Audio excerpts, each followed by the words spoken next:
All right, hey everybody, Jacob Suntra, managing editor of FearTheFin.com here with Marcus White on a Tuesday evening. Pretty light day on the NHL schedule, all things considered. So naturally, the NHL decided to drop all sorts of news on us. We've got the Brent Burns extension, obviously. Las Vegas just officially announced that they're going to be called the Golden Knights when they start operations next season. And those two things are kind of yeah, it's a crappy name. Those two things are going to be related because the expansion draft is coming up and the Brent Burns contract will, not change anything necessarily, but that's at least certainly a conversation that we'll have towards the end. So let's start with the Brent Burns contract. I've already, I feel like, spilled a lot of ink about that today, but you have not. So what do you think about the contract? I think my thoughts are the same as everyone else's, and I'm going to preface this by saying that while I think that the Sharks probably gave him too many years from a team management perspective, good for him to get his 8 years and get his contractually, the stuff that was negotiated in the CBA, the max length. That's the going rate for players that are that good and at that level. And I think the Sharks have been kind of lucky in a sense that they haven't had to pay for a guy like that. Thornton and Marleau signing at max 5-year deals. They're in a position to do it. They've got Couture and Pavelski on absolutely great contracts. Same with Vlasic, also, yeah. Although he'll be coming up soon. Marlowe's career is starting to wind down a little bit. Whether or not they keep him, I think they can keep him at a far reduced rate than what he's getting this season. Thornton, though, might probably make closer. Although I'd have to imagine they may go the bonus incentive laden route, right, with him, kind of similar to what Detroit did with Pavel Datsyuk and Nicholas Lidstrom before him. It's the going rate. I think there's a lot of ramifications. I think that an interesting thing that I haven't seen explored too much today, in addition to the great stuff that you posted earlier, is that, this is Doug Wilson's MO, I think has shifted in some ways over the last few years. He signed guys to longer extensions than we're used to. You look at Brendan Dillon, and I believe Braun re-signed for a while as well. He was active in free agency and signing Ward and Martin to 4-year deals, and then Bodker and Schlemko to 4-year deals. I think, 5 years ago, Doug Wilson may sign a guy for 8 years and sign a guy for this long, but the NHL has changed, and I think, if you're Sharks fans, it's encouraging to see, Wilson changing with the landscape of the league, and also seeing that, the Sharks are a legitimate financial player. I think they're going to reward their own guys first, but, we saw they were linked to Steven Stamkos last year. If they recognize a guy as talented and they like him, they're not going to be afraid to give them the year's commitment or the financial commitment, which is really kind of a change in MO from how they've been run, during the Thornton and Marleau era. So, yeah. So I guess we should say that in case you don't know, that's an 8-year, $64 million deal for Burns. The contract is backloaded, which doesn't in fact impact the cap hit of $8 million a year, but that will give the ownership anyway some financial flexibility as they head down the road, which is, I assume, is something that they're interested in. So I think that the deal is it's the deal that they had to get done, and I think that they didn't really have much of a choice. They didn't have a whole lot of negotiating power here. He's getting paid less than PK Subban, which I think is fair because he's not as good as PK Subban, but he's really not that far away in terms of value as a player. No. So this is what it costs. And also keep in mind that PK Subban's he's definitely an underrated player, and so he probably got paid less than what he actually deserves. Yep. And that's also, to belabor the point, to that in the NHL, once you hit that top 10% of guys, all those guys are underpaid anyway because teams can't really pay them a whole lot more. I mean, look at a guy like Sidney Crosby only making $8.7 million a year. That's, partially because he's a sociopath and also partially the NHL. That's just kind of the way it works. In a cap league, the top guys are always going to be underpaid as compared to what they're worth and the value they bring. And, you mentioned this is a deal the Sharks had to get done. There really were not a lot of alternatives on the free agent market. If Burns was to walk, he would have been by far the most attractive available free agent. And unless the Sharks were signing Kevin Shattenkirk, there was really nobody they could sign that's even comparable to the impact that Brent Burns brings, unless you're really intent on a Roman Polak reunion happening in San Jose. Then maybe you'd have been satisfied. But it's a smart move, a move they had to get done, and kind of came out of nowhere. LeBron reported it, and we texted each other. We're kind of like, well, this is probably going to happen today of all days. He's so in the know with the Sharks, and when he reports something, it carries a lot of weight. So, it's good for the Sharks to get this done and get the distraction out of the way. If this had lingered, down the stretch, and if the Sharks were struggling, this could absolutely have become a distraction. And, a lot of these guys are great at compartmentalizing, but with your professional future at stake in a sport like that, I can't imagine it not playing into the mindset or even being discussed in the locker room. So, something they had to do, encouraging that they got it done early. And it's going to be interesting to see what other dominoes kind of fall in relation to it. Right. So I wrote a post about this today about what it means as far as really more in terms of the salary cap future. And, while the salary is a lot, it's only, under $2.5 million raise from what they were paying him this year. You figure that if Marleau comes back, he's going to take a pretty big pay cut. If Thornton comes back, he'll take a small pay cut. There are guys like, Jonas Donskoy, that contract's going to be up and he's going to get a pretty nice raise. Melker Karlsson will get a raise. But I think that overall the Sharks are going to be probably looking okay as far as salary cap is concerned. What this says to me, at least in part, is that the Sharks are going to be relying on a lot of young guys here in the near future. Not just because they think that they're going to be ready, but also because financially they're going to have to. So I think that the future of this team, as much as it's going to be built around that same core, is going to really rely on how much value they're able to get out of the Kevin Labancs, the Nikolai Goldobins, the Timo Meyers. I think this should also kind of send a little message that the Sharks will probably not be active at all, I wouldn't think, in the trade market this year unless something pretty serious happens. Because asset-wise, if I'm them, I don't give up any draft picks right now. They can't afford to do it salary cap-wise, which is different than how I felt last year, where I kind of felt like, listen, worry about the draft another day. This is a short window. And to me, this is the last real year of the Sharks' current window. And it's going to kind of reset itself, I think, next year.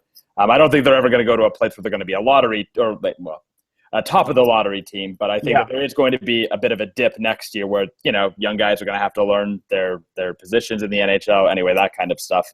So I think now that we're at this position where the team is good enough right now, I feel like, to compete this year and maybe next year, and then they're going to struggle a little bit, I think, as some of these contracts that they handed out in order to compete now are going to start to look a little bit uglier. And so that's when those draft picks are really going to come in handy.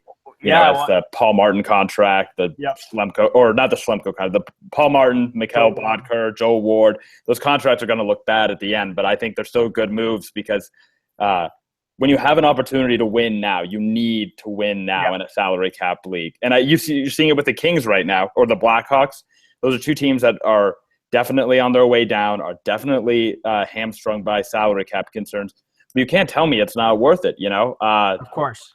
It just is. And I think the other thing, the elephant in the room is that, listen, this is the NHL, man. You're going to worry about an 8-year contract. We're going to have, 2 lockouts before that happens? It's not that big a deal. Yeah, and I wonder if they're knowing when the potential of the next CBA to happen, and if the Sharks window closes, I'm not I'll turn on the rampantly speculative journalist hat. I'll throw that on. But if there's an amnesty in one of these lockouts, this is a contract that's a prime candidate. I agree with you. You've got to. If they get one Stanley Cup, they'll put up with the being hamstrung for years. That being said, I don't think Doug Wilson makes an 8-year commitment unless he thinks that he anticipates that they're still going to be good even when their current window closes. Now, will they be? I don't know if they'll be as ripe of a Stanley Cup contender, but I agree with you. They are betting big on their young players and to contribute almost immediately. I think he's seen the model. He's seen Chicago. He's seen Pittsburgh. you have to have guys who are on their entry-level contracts that are filling out your roster. And, some veterans thrown in there too on cheap deals, like a Matt Cullen last year in Pittsburgh. You have to surround your expensive players with guys like that. Otherwise it's not sustainable. So, they're definitely betting big, just as big on their young talent as they are on Burns, because, if they weren't as confident in their young talent, they probably would have spread that $8 million elsewhere throughout the roster to kind of shore it up. So, yeah, I agree with you there. I think it's all as big of a bet on the young prospects as anything, and I think for good reason. There's a lot of promise in the system, and I think I don't think the depth is there with some other systems, but I think the top end talent in the Sharks system is good enough to definitely contribute to a contending winning team. So it's going to be interesting too to see. I think, we talked about it a little bit briefly, but, how this affects a Joe Thornton contract or a Patrick Marleau contract. I think they're both due for pay cuts. Kind of looking around the league, I think, and I'm, speculating a bit here, but I don't think Marleau gets much more than what Eric Stahl got this offseason, and he got 2 years, $7 million, so around $3.5 million a year, and he's older than Stahl is. Yeah, I would not feel comfortable giving Patrick Marleau a 2-year deal unless the money is less than that. Yeah, I think if he wants term, I think he's probably going to have to take, $5 million or less. Thornton, he's that's different. I'd be willing to take the risk. Yeah, I think he could get a 2-year deal for sure. Yeah. But I don't know if either player is going to want more than that, and I think they'd be unrealistic to expect anything more than that, or anything more than 3 years. Frankly, I think they may 3 years would be long, even really. Yeah, no, I agree. But we see the Sharks sign 2 guys like that. They signed Joel Ward and they signed Paul Martin, guys who are older, and they signed those guys to 4-year deals. So I think the market will be there for them. But this was a smart move for San Jose. I don't think they really had a choice. I think too it'll be interesting to see how this affects Marc-Edouard Vlasic's contract negotiations. I don't think he's going to get the same amount of money as Brent Burns, but that has to be the starting offer. If you're Marc-Edouard Vlasic's agent, you're going to say, give us the Brent Burns deal, please. Yeah, and if I'm the Sharks, I say, no, absolutely not. That's great. You can go try and find that somewhere else, because because again, it's I think important to note that while usually we talk about is a player worth X amount of money, we're mostly looking at, okay, do their stats line up with their production anyway, right? That's not really how it works. That's part of it for sure, but obviously the market dictates how much a guy makes. And a guy like Vlasic is going to be undervalued money-wise forever because he just doesn't score enough. He's getting, looks on the second power play unit now, and that's going to help, but he just doesn't score enough. It just doesn't. And that's, I think, going to definitely keep him from getting Burns-type money. I don't know. That's still 2 years down the line, so who knows what will change between now and then. But that's going to be potentially a little bit contentious, because I think that, and this is me also kind of speculating and reading between the lines type thing, so take that with a grain of salt, is that Vlasic seems to carry a pretty big chip on his shoulder, just based on the way that he responds to questions, the way that he talks about his own value to the team. I think that there is definitely a part of him that feels, I don't want to say disrespected, but that he senses he's undervalued. I think he knows just as well as everyone else. And I think that that could make for kind of an awkward conversation with Doug Wilson when the contract stuff rolls around. So it'll be interesting to see. Yeah, if you're a player and you're constantly hearing, oh, your contract's the best value in the league, you're hearing that year after year from, we've written it. It's been written nationally. It's been written locally, and that's whether or not, they mean that you're, underpaid. You can, if you hear that enough, that's going to get into your head, not necessarily and drive down a chip in your shoulder. That's something you're going to think about. I think it's natural. I think I would absolutely think about that if I was in his shoes. Absolutely. I think his agent would not be doing his job if he didn't ask for Brent Burns type money to start. Yeah, absolutely. But I think he's another guy, and this is setting good precedent too for the Sharks, because when that contract comes up, then they'll have to, it's good to know that Wilson's really locked up all of his, every time he's needed to, he's locked up a big player. In 2014, he locked up Marlowe and Thornton before the season was over. Those contracts are just now coming up. He locked up Thornton. He locked up Pavelski and Couture. I think the closest he got to arbitration, to my memory, is, Jason Demers. That's the closest it's been to getting necessarily contentious, so to speak. So I think it has the potential to be there, but Wilson's track record to me indicates that, when he wants a guy and they want to be here, they get it done. And that's, he's one of the best, I think, in the NHL at doing that. Yeah. I mean, I really, really, really think that they're going to make an effort to get that done before he has a chance to test free agency, obviously. But that is a topic for a show we can do in 2 years when we're making $8 million a year to talk about Brent Burns. Hey, if all it took was 2 years, I will sign up for that. I'm ready. Yep. Yeah. I'll sign tomorrow. So obviously this is going to have some impact. Well, again, let's talk about the expansion draft. So Vegas Golden Knights. So it's not a good team name. It's not. Should have been gambling related. It's like the Aces, the Dealers, something. Yeah, I think they really wanted to keep it away from that. So I think there are a couple of things at play here with that name. One is that the owner is a Air Force Army Academy guy, or Army alum, right? Army alum. Sorry.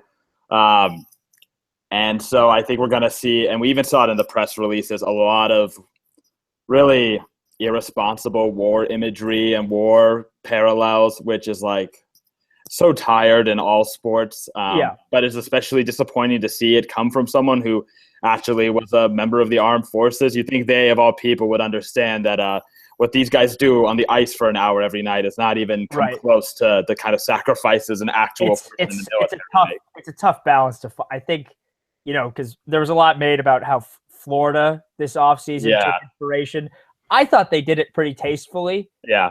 And I also haven't followed the Panthers, but I'm not seeing, constant references to how it's, the same. And I think they did it subtly enough too. And I think their logo, it's grown on me. I really love their old stuff, but their new look has certainly grown on me. But yeah, this is definitely, he wants that, and what I think there's a fine line to find. I agree, because you don't want to necessarily strike it as, oh, we're comparing this to, like you said, to the armed forces. I think he's maybe trying a little too hard to cop the style of the Army Black Knights, when he should have, just do your own thing.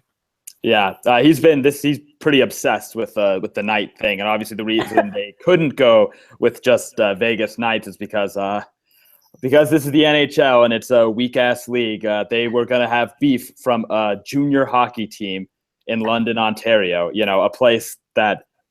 Wait, is that actually why they had to add the adjective? I believe that from what I've read, that the London Knights would have been upset. They were going to sue them. Oh, my. So the Kitchener Rangers are not upset that the New York Rangers exist? Like, well, I think it would be the reverse, and I think the New York Rangers like the brand being spread. That's true. So, that's true. I don't know. So that is apparently why there's an adjective added. I would have gone with Desert Knights if I was going with an adjective. At least embrace it. Yeah, embrace that you're in the you desert. Can have a guy covered in sand, in sand armor. That'd be cool. That being said, I do think the logos are pretty sweet. They look. I do like the logo. So the look of everything is good. Just the name sucks. So whatever. Yeah. We'll just call them Vegas, and it's no big deal. I don't like how they don't have Las Vegas either. They're just and none of the logos have an LV word mark, and it's like, dude, that's how you're gonna sell hats, man. Yeah, people want to rep the city. You're telling me the first pro sports team in Las Vegas is not going to have Las Vegas in the name? It's like they're embarrassed to be there. Right. It's like, well, in fairness, right? I mean, the Florida Panthers, right? Yeah. But Jesus, I mean, but they do that because they're not in Miami, Well, right. And I think the same reason the Coyotes do it, because they're not in Phoenix. They could say that, though. The San Francisco 49ers are like a 2-hour drive now away from San Francisco with traffic. True. No, it's true. So Nobody cares. Come on, the LA Rams are going to be playing in Inglewood. The Jets and Giants play in New Jersey. The wrong state. Yeah, we don't care about that crap anymore. Yeah. It's more of a brand, That's a branded idea. Activation, engagement. God, I hate. It'd be like if it was the Angeles Kings, or the Jose Sharks. Like it doesn't work. Or the Bay Lightning. It's whoa. That's pretty good though. That's a good name. BAE, obviously. Yeah. Right. Oh, but if they did the Bay Sharks, that actually would be pretty. That would be a good name. All right. Anyway, well, I'm coming around to it. Point being, despite the terribleness of the name, this is a really great road trip opportunity for us next season, which we will absolutely be doing. And I cannot wait. And the building looks freaking spectacular. Just looks fabulous. My only other beef with the name, and then we'll move on, is that it really does sound like it should be the Kings AHL affiliate. I mean, I know, I get it. So don't. History majors can stay away from my mentions in my email box. But when I think of Knights, I think of someone who works for a king. Don't email me about this. Do not. I will delete it. Are the history majors up in your DMs? I'm being proactive. All right. Anyway, point being that I think in the hierarchy of Old England, you would have king, queen up here, and then whatever noble people, and then knights over here, and then the lowly peasants below that. So they're 2 levels below a king, and they're going to be in the same division. Like, I just feel like you're opening yourself up to all kinds of trash talk for forever now, and that's just you decided to do that. You thought that was a good idea. Plenty of great headlines for us. Oh yeah, the puns already. I think yeah. Oh yeah, I can't wait. Just from like a Batman perspective, that's going to be good. I also like that the logo looks like Magneto's helmet, so that's kind of fun for me. The Photoshops are going to be great. I'm really looking forward. I do like the logo. I do. I also do. Oh yeah. Yep, logo's good, and the color is good. The gold and green is weird. Putting green in there, you should not mix green and gold. That's a terrible idea. Green? If you look at all, they have a secondary logo that has green. Yeah. Oh man. It's quite a bit darker than what the Sharks are using, but yeah, it's definitely green. Yeah, definitely. Yeah. Oh man. Yeah. It's someone needs to pull up a color wheel and show it to the designer, because that's not how that works at all. They're like almost right next to each other. So anyway, they just picked 2. Like, oh, that one. Yeah, exactly. Are we good? Can you do green and yellow? Okay, you're okay. That's okay, but green and gold, I don't know, not good. Anyway, let's move on. Daniel O'Regan, he's gone now. Yes. One game, that's all he got as the 4th line center for the Sharks before being sent back to the Barracuda. So let me ask you this. Do you think it's performance related, or do you think this was always the plan?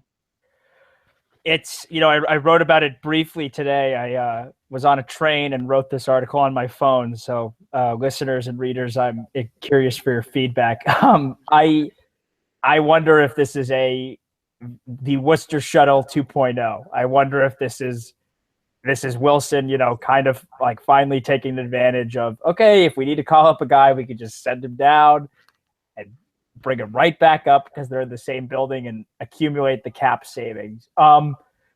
He only played 5 minutes and 35 seconds last night, which I was kind of shocked to see when I looked back at the ice time. It felt like he played more.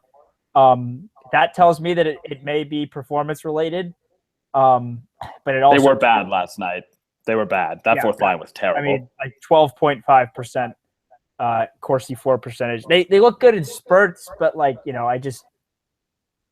his style did not mesh with Michael Haley's and Tommy Wingels last night, to say the least. In fairness, it should be noted that Michael Haley and Tommy Wingels are the 2 worst players on the team. Nobody meshes well with either of those guys. Wingels has been hot lately. Wingels has the 2nd lowest relative Corsi rate on the team, and he gets to play against 4th liners. He's bad. He's not good. Now, will he score sometimes? Yes, absolutely. Is he a good hockey player? No, he is unequivocally not good anymore. Yeah, I stand by that. Especially, and again, really, Haley is the anchor on that line. But you're telling me you put a rookie to center 2 guys that are not really NHLers? It wasn't putting him in a position to succeed. Correct. For sure. I think it was probably the plan. I think I wrote about it briefly.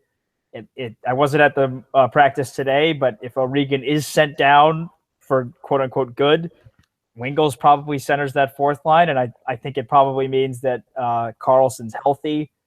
Or maybe this was really a message to Kevin LeBanc kind of a thing, because, I think he did not play last night. He's healthy. He could be, he could play. I figured he was going to play tomorrow night, regardless of whether or not O'Regan was sent down. Yeah.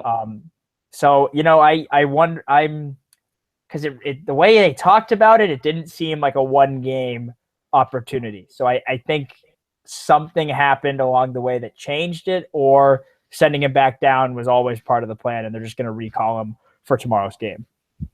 Yeah, my guess is that, man, if this was like a send a message to Kevin LeBanc thing, it's kind of like, when you feel like you're not being appreciated enough by your significant other or this person you're seeing. And so you go on a date with someone who is worse in every possible way. And the date goes really poorly and everybody knows about it. And then you're like, yeah, so we good now? Or do you see what I could do? Well, not better, but different. So, yeah. I mean, I really hope that's not what it was, because that just, to me, is like terrible roster management. I mean, it doesn't really matter because, the Sharks won big last night and the Devils are terrible, are terrible without their 3-4 best players. Oh, yeah. Spoiler alert, who would have guessed? Yeah. But, the Sharks do not have the luxury of depth to go dicking around with message sending. It's I think – let's cut the crap. Yeah, I think, it was, I mean, you've seen it around the league. Philadelphia did it to Gostisbehere, which is also inexcusable. Yeah, I mean, it's an accountability thing. Why young players are subjected to that accountability and older players aren't necessarily. I don't know. Something that kind of confounds me. It seems I don't think O'Regan would have been up though. I don't think they do that to him just to send a message to another kid. I don't think so either. Yeah, I think they're like not only more sensible than that. I just think that they're nicer people than that. They're not going to use, one of their other top prospects. Right. They would have used Ryan Carpenter or something. Another top prospect. So I'm curious because the Barracuda are playing tonight. I'm not sure if O'Regan's playing. So there's a possibility that they call him back up if they wanted to get him more game time. That actually would make sense if it's a paper move. Well, not a paper move because he's actually playing, but that wouldn't shock me. Then 3 games in 3 days, that's a lot. I mean, he is a young kid, though. So he only played 5 minutes last night. He got to sit on the bench and hang out with his buddies. That was. I could see that being the reason if they figure, okay, he didn't really get a ton of action last night. Let's play him tonight, and then we can bring him up on Wednesday. I think he'll be back sooner rather than later just because they have a hole at the center position. I think, and they want to keep Marleau on that top line. So yes. And he, if last night's any indication, I wrote about it today. He looked very good there. He looked strong there. Yes, it was a weakened New Jersey Devils team, but that line seems to have some chemistry right now. And I'm not sure we could have said that, yes, LeBanc scored and he looked pretty good with the Joes, but other than maybe Hurdle, I don't think we could have said that about anybody that's played there with the Joes this season. So if that's the move that gets the most out of those 3, then then they should continue doing it. Absolutely. Yeah, they should definitely continue doing it because Pavelski too. I thought he was really unlucky not to score last night. He got a lot of good looks. Marleau and Thornton set him up, and I think and Marlowe's speed it just gives them what they had with Bodker, but it's someone they're familiar with. And Thornton said after the game last night that Marleau just looked like he said he looked so powerful. And I think that's a good assessment. It's kind of a vague term, but I think that's a great way of describing it. That DeBoer said probably Marleau's best game of the season last night. I think it absolutely was. Whether the contract's there or not, you can't have him be a hole in the lineup. So if this gets the most out of him, it's hard to argue with it not being the best use of their lineup, even in the absence of Tomas Hertl. Right. Now, the real question for me, as far as O'Regan's concerned, is, does he even play if Karlsson comes back, and if so, over whom? Because you're talking. So if Karlsson comes back, okay, that's easy. You drop Haley out of the lineup, and you can move Nieto back down. So then, does O'Regan play instead of Nieto? Probably, right? or at least maybe they are fighting for the same spot. Yeah. Would be my guess, because I assume LeBanc is back in also, and so then what? Then is it creates a lot of questions, because I thought Nieto had a good game last night too. We did take a penalty though, so that's true. It's over. Young guy made a mistake. Send him down to the ECHL, please. We were skeptical of the third line's configuration with Bodker. That's not a good line. Yeah, that is not. How'd they do statistically last? I thought they looked good. I mean, everybody looked good, but I didn't look at their possession numbers. Yeah, from what I recall, they were okay. As you are aware, the stats and stuff got all screwy last night, and so that happened for all of the other sites as well. I know that the second line just played out of its mind good. They were very good last night. They were so good. That was just like a joy to watch every time they were on the ice. The third line was not good. Okay, so I'm sure DeBoer's probably noticed that and has looked at it. I'm sure he'll probably give those lines another look. If I had to guess, I'd imagine so. I haven't seen anything today that said what the lines were at today's practice. If O'Regan is called up, I'd imagine it's someone like Nieto who he gets the look over. I think he feels more strongly about Wingel's play than he does Nieto's play this season, which I don't know if that's necessarily accurate. He's scoring more, which whether or not that's actually relevant to his skill level, they need the goals, and so at least I can get into the headspace where that decision is made, even if I don't agree with it. If you're struggling to score, this is only the fourth time they scored 4 goals, and the first time in like 11 days. You got to make that move if you're struggling to score. So at the same time, you got to get LeBanc back in the lineup also. Yes, I agree. I think LeBanc not getting sent down today indicates that he's going to play tomorrow. Agreed. I don't think they'd have kept him up if he wasn't going to play. He's not Dylan DeMello after all. Although DeMello's situation is just almost entirely caused by his contract, basically. Yep. It's like a total farce. Did we talk about who's going to be protected in the expansion draft? We did not. I think we skipped right over that. Speaking of Dylan DeMello, that's a prime candidate to be left exposed in the expansion draft. So the way it works basically is that the teams can protect 7 forwards and 3 defenders, or a combination of 8 forwards and defenders. And as best we understand it, they have to protect guys, or guys that have expiring contracts can be selected. And as far as I'm aware, they have to protect guys with no movement clauses unless they can get said player to waive it. So we need to operate under the assumption that guys like Joe Thornton and Patrick Marleau will both be protected. Here's the deal. The forwards are not the problem for the Sharks. Right now, I was able to pick 6 forwards that I would have them protect. It's Thornton, Marleau, Pavelski, Couture, Hurdle, and Tierney. And then maybe you would protect Melker Karlsson for your 7th. That would leave Mikhail Bodker, Joel Ward, Tommy Wingels, Matt Nieto, Barclay Goodrow, and Ryan Carpenter and Michael Haley exposed. The Sharks would not have a problem with any of those guys being taken. Where it gets dicey is defensively. The 3 guys I have protected would be Brent Burns, Marc-Edouard Vlasic, and Justin Braun. That means Paul Martin, Brendan Dillon, David Schlemko, Mirko Mueller, Tim Heed, Dylan DeMello, and Dan Kelly are all exposed. Does Heed have to be exposed? Yes. He's played enough games in Europe where he's 20. Yeah, and he's 25. I think is also part of it. That's also a concern. There's some concerning things here. So you could argue don't protect Braun because, you've gotten him up to his prime and, but that's a good contract. Brendan Dillon's contract is good. Schlemko's contract is good. They're not going to be taking Paul Martin. I can promise you that right now. That's not happening. So, and you got to protect Vlasic and Burns, obviously. So you have to choose one of Braun, Dillon, Schlemko, Mueller, and Heed. Yeah, that stinks. That's tough because I think, and if you're Vegas, there's a plethora of intriguing options there. Yes. Mirko Mueller, a former first-round pick.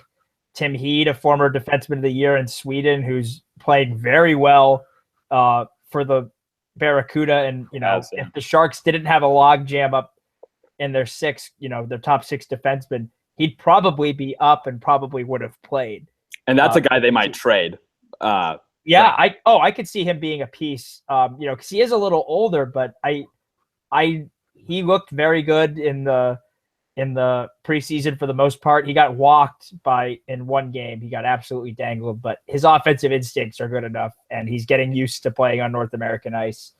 So I wonder if the Sharks, because I think they're going to go the 10 skater route, the 7 forwards and 3. I don't think they're going to do the 8, because if you did the 8 and, again, from my understanding of reading it, knowing when the expansion draft takes place and that it takes place before guys' contracts technically expire, I think you have to operate under the assumption that any pending free agents that you want to sign, you're going to have to protect, unless you have a handshake agreement that, we'll expose you, but we're going to re-sign you. Don't sign with Las Vegas. Don't worry. I'd have to imagine that will also be a violation of the CBA in some way and be tampering kind of issue. That's my thought as well. So, I think it'd be good to get some more clarity from the NHL on that. I think the third defenseman is their biggest dilemma, and whether or not you protect Braun or Schlemko. And we talked about this a little bit before the show. I think what happens depends on how you view this dilemma. Is Schlemko going to be able to replace Braun, or are you going to be able to replace what Schlemko does with an internal option? Coming into this season, I don't think the Sharks thought that, or else they wouldn't have signed him. Now, depending on steps that people take in their developments, how Tim Heed plays, how other guys play, that could certainly change it. The way that David Schlemko's played this year, if he's exposed, he will get picked up by the Golden Knights. I think there's no question. Braun too. I think one of those defensemen. I'm seeing a lot of these projections of who's getting picked where, and I haven't seen either of those two listed. So I'm hoping that they're flying under the radar for the Sharks' purpose, but I think you'd have to operate on the assumption that one of those guys is getting picked up. Yeah, the biggest difference between those two guys really is that Braun does more from a point perspective, while Schlemko is a stronger possession guy by the numbers, of course. Schlemko's playing against the worst defenders in the league, and Braun's playing against the best. He's also playing with Vlasic, so it's tough to compare them head to head in that way. And I think it's also important to remember that, Sharks can only lose one player.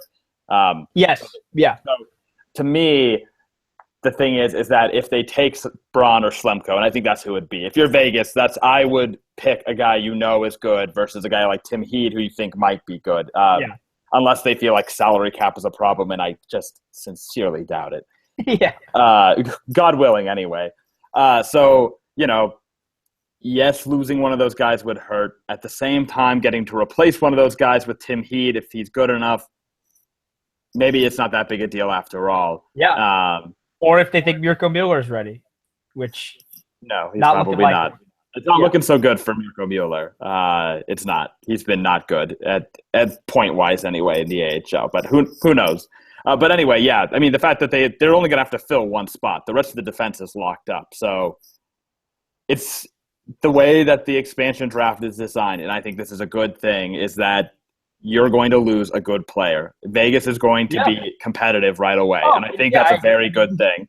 And I don't like losing any of these guys, but at the same time, I think that this is the best way to go about doing it. Without question. I think they don't want what the San Jose Sharks were their first 2 seasons. Right. They don't want a team that wins 11 games one year and 9 games the next year. They want, and honestly, seeing how weak the Pacific is, if they got hot at the right time and got the right mix of players, they could probably make the playoffs.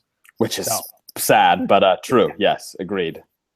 So I think they ultimately will leave Schlemko exposed if that's us operating under the assumption that they have to. Except Schlemko doesn't change at all. It's the forwards that change, correct, whether or not they can keep Thornton and Marlowe unprotected. Right. They both have no moves. Their contracts will not be expired at the time. And I think because the expansion draft is taking place before free agency, it makes sense. Right, because it's happening in June, and free agency doesn't start till July. So yeah, exactly. And those players have to be protected. So that makes sense. Yep. Yeah, so I think that's a fair decision. If Vegas was smart and it worked out for them salary wise, whoever the Sharks leave unprotected on defense is someone that they should pick. Now, whether or not they do that though remains to be seen. Right, and so the dilemma obviously with doing something like trading a Braun or a Schlemko so you can fill in a Heed, doing that in this season. The problem there obviously is that then you're telling Vegas, okay, well now you can take Tim Heed or something like that. So that's not really a solution to the problem either. I think they're just going to have to take a bitter pill.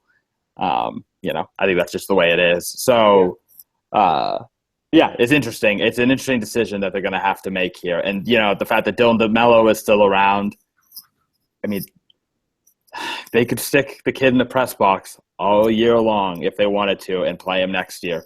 Yeah.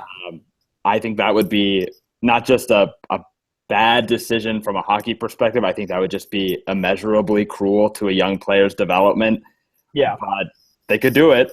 They within their rights. So it's going to be interesting. That's for sure. And I think DeMello, it's because we've played it's been 19 games. Yeah. The Sharks have played. It's getting to the point where he's got to play soon, and I think he's got, like I said, he's got to play soon because if you're going to get some value out of him, you have to be able to display what he can do. At the same time, it's been working on defense, so I don't blame what Pete DeBoer is doing. But I think, because DeMello is only 23 years old.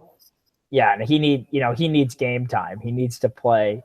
I wonder if they're just going to eventually bite the bullet and waive him and take the risk. But I think if he gets waived, he gets claimed. Absolutely. Yeah. His deal's too good.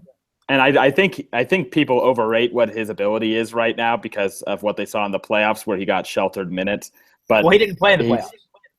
You're right. Sorry, I mean in the limited time that in his fill-in time. You're right. Yeah, in his fill-in time, I think that he was fine, but he was heavily sheltered. Didn't play against tough guys. He's not better than Brendan Dillon. So please stop asking me about that. No, I think we've that's been proven this season. We've seen that this season. So I think that.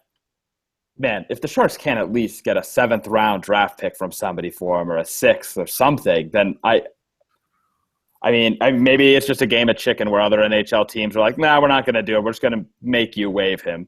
It's possible. And that would be a real shame to lose him for nothing. Yeah. At the same time, they don't need him. They're not going to play him. He's not good enough to play for the team. And they shouldn't play him over someone else just to get him game time. No. Because why? For what benefit? If someone got hurt, I think Tim Heed can fill in a pinch. Yep. Or Mirko Mueller can. So I think it's, I wonder too, and putting the speculation hat back on, I wonder if there's been discussions with his agent and Doug Wilson about the trying to find a partner. Yeah. Yeah. I wonder what's happening there. Cause I can't imagine he's too happy about it. Yeah. Yeah, and it wouldn't blame him. He's in a terrible, terrible situation. Yeah, I feel for him really. Yeah, but we'll see. There's a lot of interesting decisions the Sharks are going to have to make here in a relatively short order to kind of solidify what they're doing going forward. But it feels like they're moving in the right direction. So to follow up on something from earlier, O'Regan is playing for the Barracuda tonight. Okay, that makes sense. So there you go. That move makes perfect sense to me. We'll see what they do tomorrow. They could call him back up, but they could also not just as easily. The CUDA have quite a few games coming up over this next week, so he's going to get game time. So it's not that big a deal if he plays more games down there. That being said, it also wouldn't shock me to see other guys called up pretty soon. Just as a, it doesn't hurt him any. It doesn't hurt to give Goldobin a couple games, to give Timo a couple games. Time out.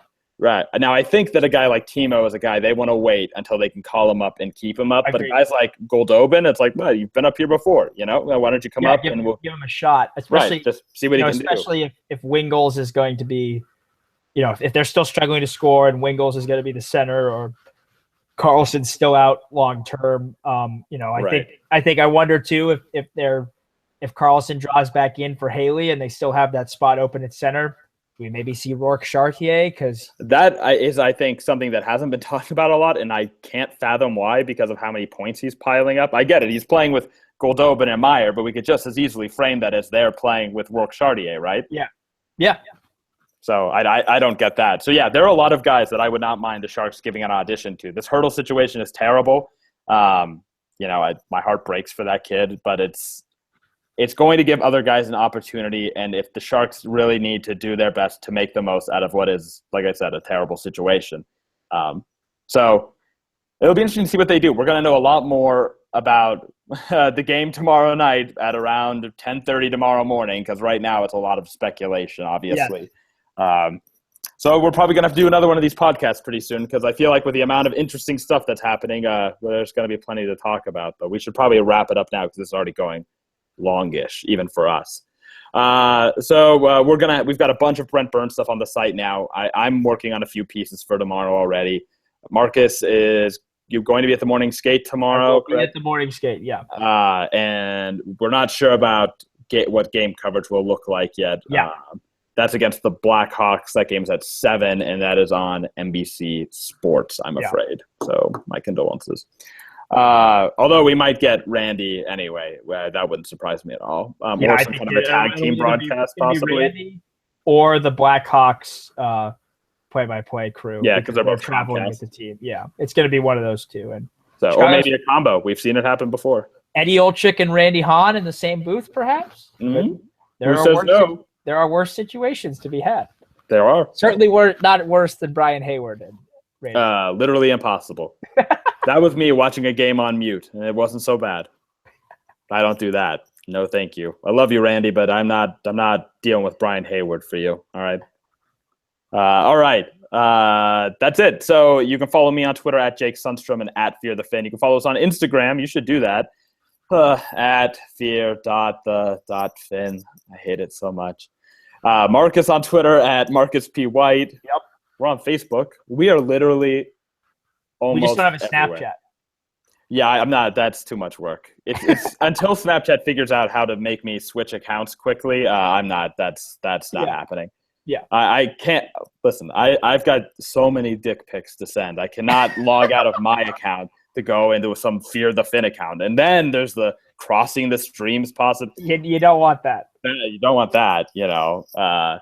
So anywho, that's where you can find all of our crap. fearthefin@gmail.com if you want to send me emails. Please don't email my boss about the dick pic thing. Thank you.